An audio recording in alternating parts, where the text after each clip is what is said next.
Le podcast cette semaine, c'est un court podcast parce qu'on rencontre Marcelle Poirier, avocate là-bas en immigration en Floride. Puis elle s'en allait à Paris. Là. C'est, Genre là. Là. Ouais. Fait qu'on l'a fait super short and sweet avec elle, très sympathique, mais ça dépasse un petit peu mes niveaux de, mes niveaux de compréhension de Faut pas la aller trop loi. loin. Tout ça. Ouais. Fallait pas aller trop loin. Tu sais, c'était- Mais tu sais, Marcel, en fait, c'est vraiment comme un teaser. Tu sais, Ouais. c'est sur ce qu'elle peut offrir, ce qu'elle peut. Son savoir, en fait. Là. Ah ouais, Fait que, tu sais, exactement. dans le fond, moi, je me dis, si tu regardes le podcast et ça t'intéresse, ben va voir son site web parce que c'est vraiment ça. Là. Mais Si c'est quand tu veux même en savoir intéressant davantage. ce qu'elle raconte que, bon, c'est ses parents qui ont dit tu t'en vas étudier à Miami. Ouais. Puis là, elle a commencé à faire sa carrière là, mais elle ne pas tant à Floride, là, pour vrai. Elle a Ouais. dit, tu sais, elle aime la neige, elle revient au Québec, elle aime le Québec, mais elle travaille en Floride, dans un bureau à Paris. Écoute, Ouais, c'est ça, elle travaille beaucoup en France. super sympathique. Mais pour vrai, oui, c'est ça. C'est vraiment une bonne personne. Puis, Puis c'est elle une donne plein de renseignements. C'est quoi la différence entre l'immigration en France versus Canada pour la Floride? Ouais. Elle nous parle de la différence avec Donald Trump depuis qu'il est en poste. C'est quoi la différence en immigration? Il y a quand même une bonne différence. Fait que c'est intéressant. C'est rapide, c'est court, ça se consomme super rapidement. Bonne écoute.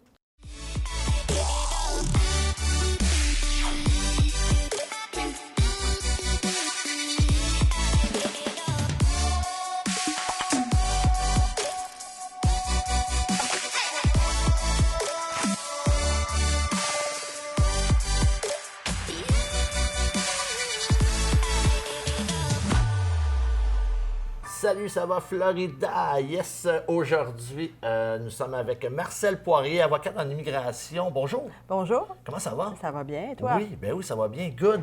Hey, on est ici pour parler de la Floride. Et toi, tu travailles en immigration ici. C'est un sujet super intéressant, un peu plus sérieux que nos autres podcasts peut-être, mais super intéressant. Je suis sûr qu'il y a plein de gens qui aimeraient avoir des renseignements. Toi, tu t'es retrouvé ici en Floride comment? Alors, moi, j'ai immigré ici quand j'avais 17 ans. OK. Je viens du Québec, je suis une Québécoise. Québec, parfait. J'ai été à l'école aux Ursulines dans le Vieux-Québec. OK. Puis j'ai fait mes études ici. J'ai fait mon cours de droit. J'ai gradué de l'Université de Miami avec OK. un doctorat en droit. Puis après ça, j'ai décidé de me spécialiser en immigration parce que j'ai ressenti qu'il y avait vraiment un besoin d'information puis un besoin d'aide assez important. Fait que j'habite ici depuis 35 ans. Quand même, hein, tu es une 35 vraie ans. Américaine. Maintenant américaine, toujours canadienne, parce OK. que mon pays me manque toujours. Ouais, ouais. Fait que j'ai un bureau entre ici, Montréal et Paris. Fait que OK. je me dirige dans les Les trois. trois. Dans les trois, Quand c'est même. ça. Fait Puis que- qu'est-ce qui t'a décidé, quand tu étais aux études, de t'en venir ici? Ben, c'est une décision de famille. C'était ma mère qui a voulu que j'aille faire mes études aux États-Unis. OK. Fait que je suis partie ici malgré que j'aimais beaucoup, beaucoup le Québec, puis que j'aimais beaucoup la neige. Puis bon, ça me manque. oui? OK. C'était ça pas me pour la manque, température. C'était pas pour la température. OK. Moi, j'étais une vraie Québécoise qui aimait le ski, puis tout ça. Fait que bon, ça me manque un peu, mais là, je le retrouve en y allant assez régulièrement. Ouais, ouais, ouais. Fait que j'ai décidé de venir faire mes études. Puis après ça, ben, quand j'ai eu mon diplôme de droit, ben, j'ai continué ici. Puis après ça, j'ai décidé de me spécialiser vraiment dans la communauté francophone, OK. entre les Québécois et les Européens, mais la communauté francophone qui est basée ici en Floride. Toi, tu travailles avec des gens qui voudraient venir travailler ici ou qui voudraient immigrer ici? Alors, veulent- moi, je m'occupe des gens qui veulent s'installer aux États-Unis. OK. Pour le travail, pour les investissements, pour les études, le mariage, le rattachement familial. Il y a différentes façons de venir aux États-Unis. On a aussi, dans votre catégorie de gens qui vont peut-être vous écouter, vous allez avoir les snowbirds Oui. qui viennent 180 jours l'hiver. Ici, ça, il y en a beaucoup Oui. de Québécois. Fait que ça, c'est moins ma clientèle parce qu'eux autres, ils viennent juste en touriste, mais ils ont quand même beaucoup de questions puis des fois beaucoup Ouais, de ouais, c'est problèmes ça, exactement. parce qu'ils sont ici 6 mois par an puis des fois, ça peut occasionner des soucis. OK, parfait. Que je m'occupe de ça et je m'occupe également, à travers mon bureau de Montréal, des gens qui ont fait quelque chose de pas correct ici, ils ont travaillé illégalement ou ils ont passé trop de temps aux États-Unis, fait qu'ils sont déportés ou sont interdits le retour. OK. Fait que je m'occupe aussi de ça, D'essayer de de les faire revenir. les faire revenir. Ouais. OK. Donc, toi, tu travailles vraiment pour les clients Oui. et non pas pour les empêcher, justement.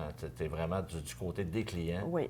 OK, parfait. Puis, si justement, quelqu'un qui voudrait venir, c'est quoi la première étape? Moi, si je veux venir ici à temps plein, c'est quoi la première étape que je dois faire? Il faut savoir pourquoi, pour faire quoi. OK. Est-ce que le but, c'est de se marier? Est-ce que le but, c'est de venir pour travailler pour quelqu'un? Est-ce que le but, c'est de travailler pour nous-mêmes, pour toi-même?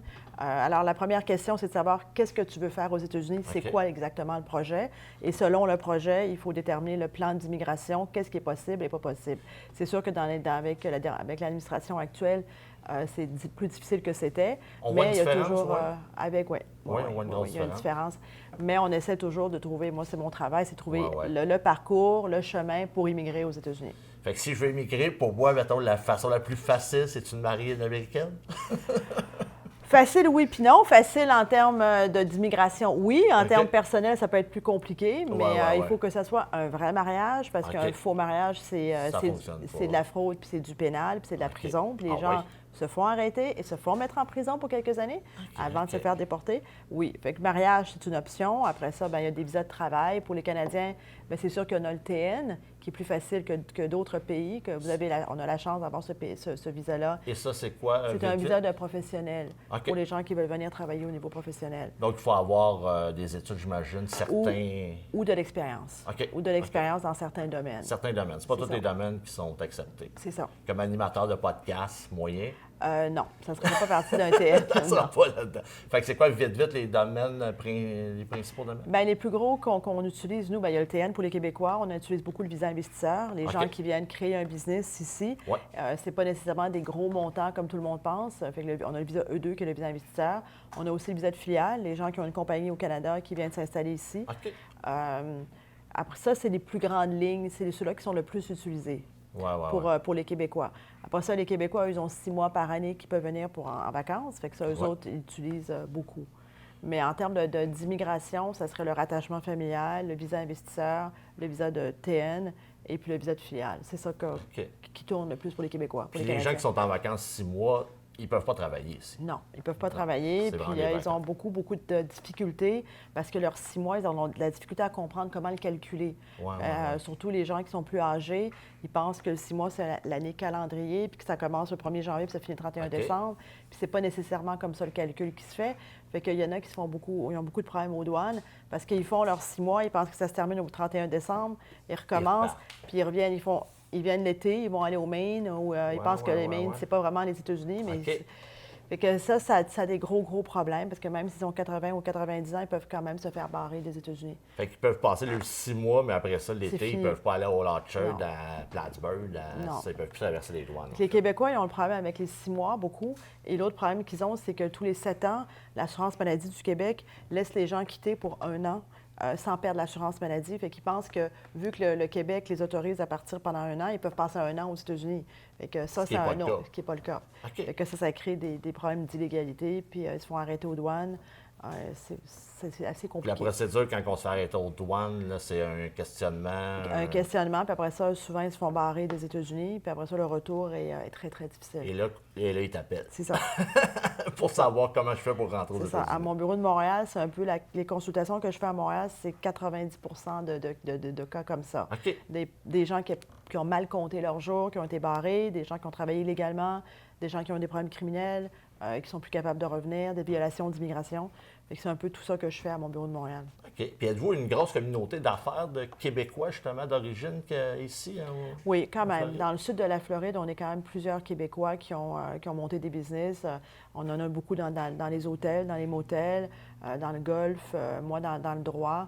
Il y a quand même une communauté importante de Québécois. Franchement, il y a la Chambre de commerce franco du Québec-Floride OK. qui s'est établie ici. Ouais. On est quand même une bonne communauté de OK. Québécois qui sont Fait que ça parle qui sont français ici. dans les 5 à 7, là. Dans les 5 à 7. Du côté où on est ici, Hollywood, Ouais. c'est québécois. De côté de mon bureau, moi, je suis à Miami Beach. OK. C'est plutôt européen. Européen. Moi, je suis à Lincoln Road. Fait que ça, c'est vraiment plutôt européen. OK. Les Québécois sont toujours un peu plus au nord qu'au sud. Ouais. Puis au niveau de la communauté européenne, justement, ils se tiennent plus Miami, c'est Oui. tout centré là. Oui, pas mal beaucoup. Miami Beach, Coral Gables, Coconut Grove. Aussi parce que les écoles franco-américaines OK. sont en Floride, à Miami. OK. Ils sont à Coconut Grove puis à Coral Gables. Alors, les gens, quand ils ont des enfants, bien, ils essaient de s'installer dans le coin de Miami.